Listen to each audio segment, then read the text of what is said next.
What's going on, everybody? LK here, back at it again with another video.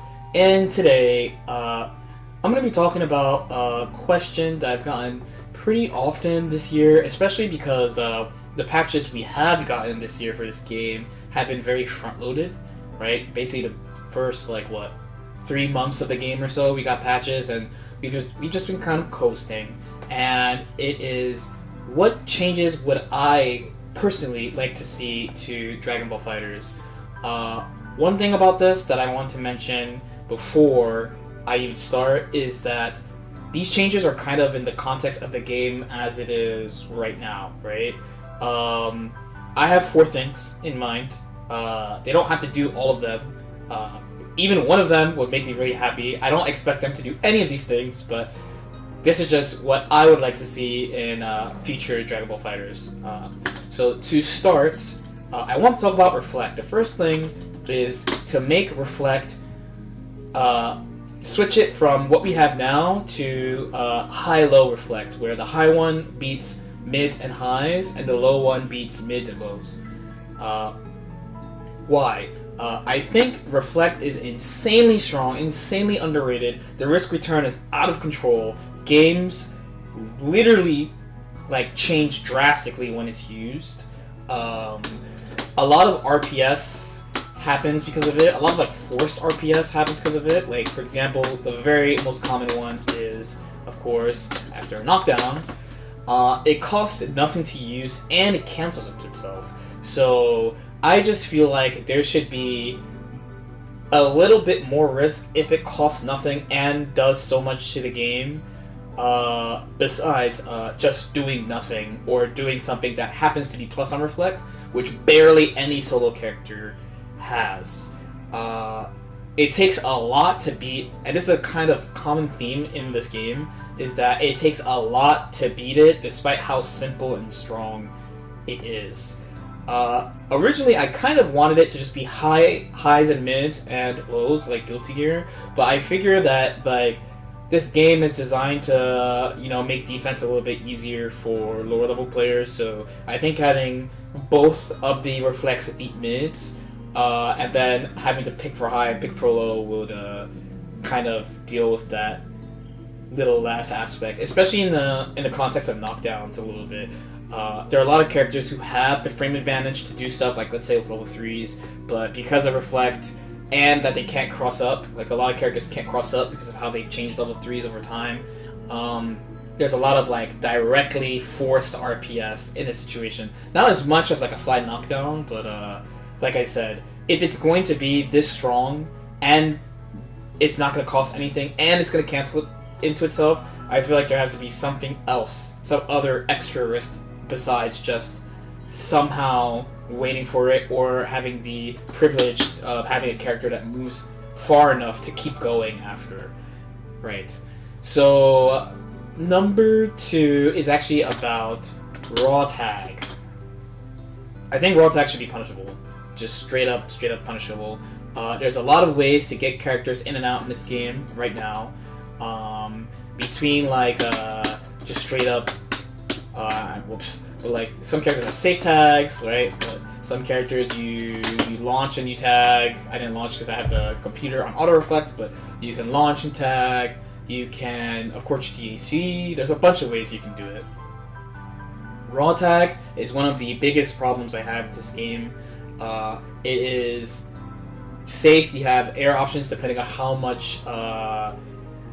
many air options you had before you used it, right? And again, it's another thing that is very easy to do, but drastically affects the pace of the game. I have nothing wrong with Super Dash at all. I think, yeah, it's really strong, but the game is made with Super Dash in mind. But, to me, it just feels like tag being this way is kind of an oversight, that it's a Super Dash, and you can't punish it. You can't punish it. I really dislike that you can't punish it. I'm fine with Super Dash being safe. I'm fine with Super Dash keeping air options or whatever. But tag is really, really strong when you consider it with Blue Life and how it is a Super Dash. So it's not even that you're just tagging, but sometimes you get hit by the tag and they get a combo.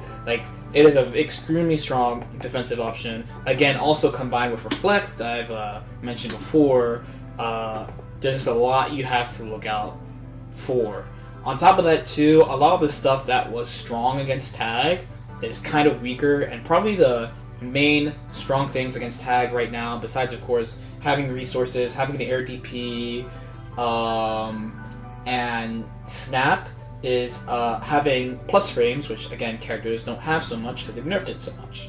Okay, so number 3, we're on number 3 now. So the next one has to do, it's actually again with the defensive mechanic. It actually has to do with let's see, where is it?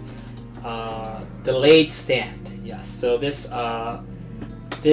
knockdown. Let's do some combo. So this is delayed down tech, as some people call it. One thing I would like is that after a certain amount of frames, let's just make up a number, like 20 frames or something, if you're still lying down on the ground, that you can be hit into a new combo. I think the knockdown system in this game is good, and the way it's scaled is good. So as a quick explanation, soft knockdowns, you have the most options. Hard knockdowns, you have fewer options, but they're still good. Level 3, you have none, right? You just get up, right?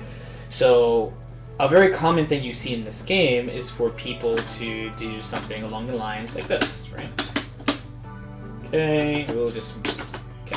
So you'll see people very often kind of just sit, and then wait on the ground, right?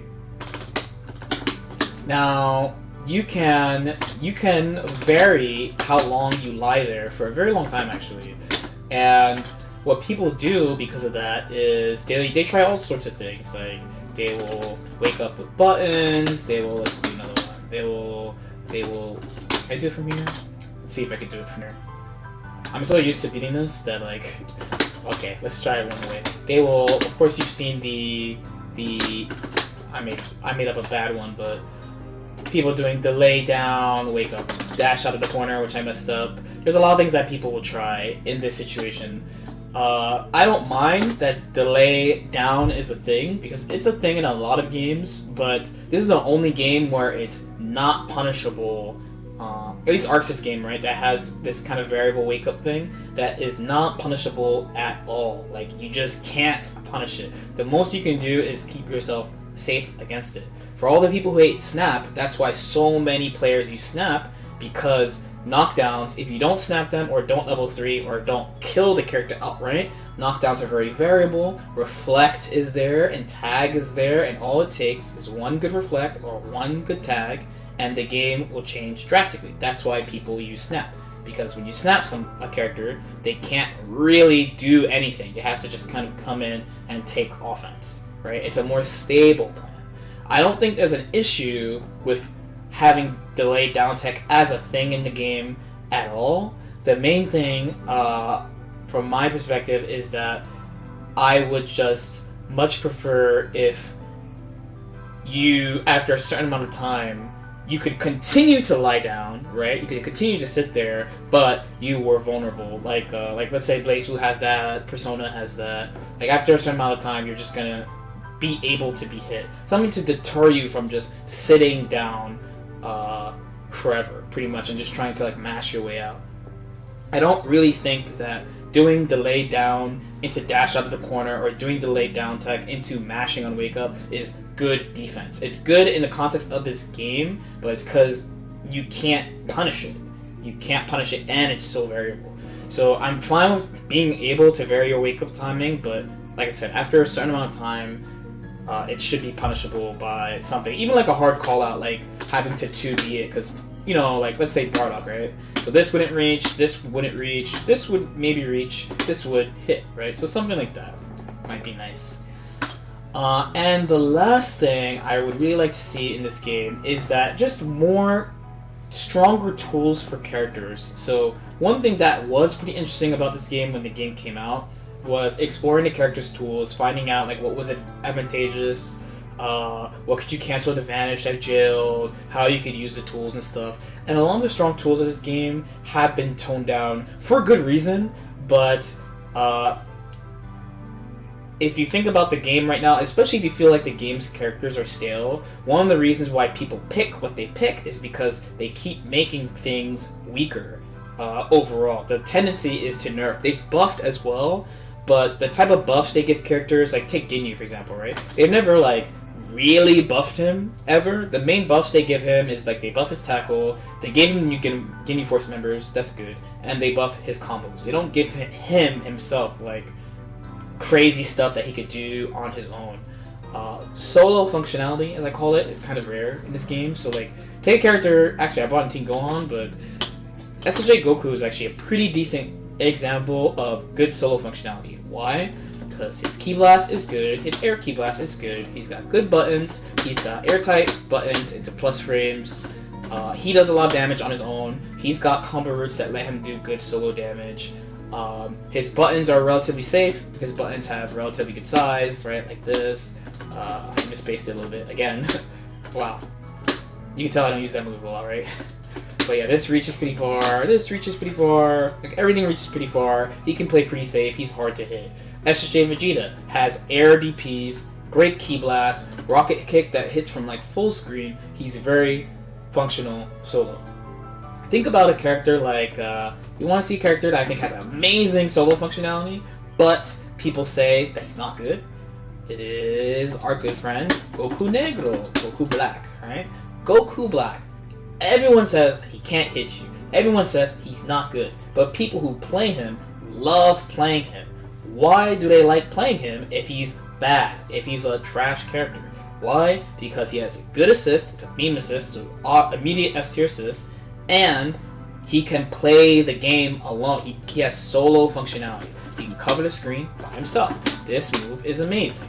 This move used to be amazing. He's got a beam too, and he's mobile. He's got good buttons. He's got good auto combo.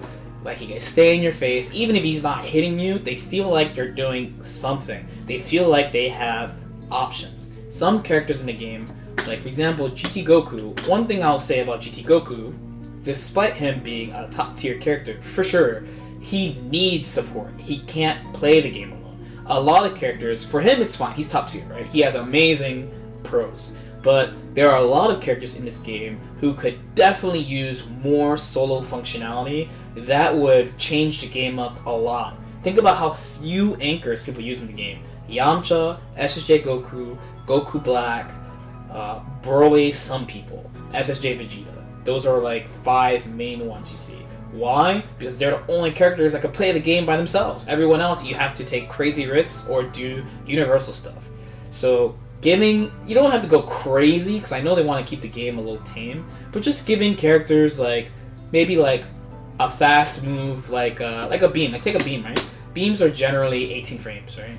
So a fast move that gels into Vanish to everybody. It's fast, but not so fast that like you can gel into the move. That's a very common thing for the beam characters, right? Moves have medium and heavy moves have 15 frames block stun. Beams are generally 18. So people sit there, right? Because they can't jump, because there's a 3-frame gap. So they can't jump, they can't vanish. So if they sit there, you get the +2. If they're willing to bet on reflect, then they'll punish you. So stuff like that, I think it's fine. Things to just give characters more solo functionality, because then that will change up the game a little bit, because mids are, I would say, pretty flexible in the game. Points are pretty flexible in the game too, kinda, right? And then anchors are very, very, very set in stone, because there's barely anybody who can play the game alone. Okay, hopefully that stuff made sense. If you have any comments or questions, let me know in the comment section below. What would you like to see differently in, let's say, a Dbfz Season 3 or something like that? Like and subscribe if you feel like it. I'll see you next time. Peace out.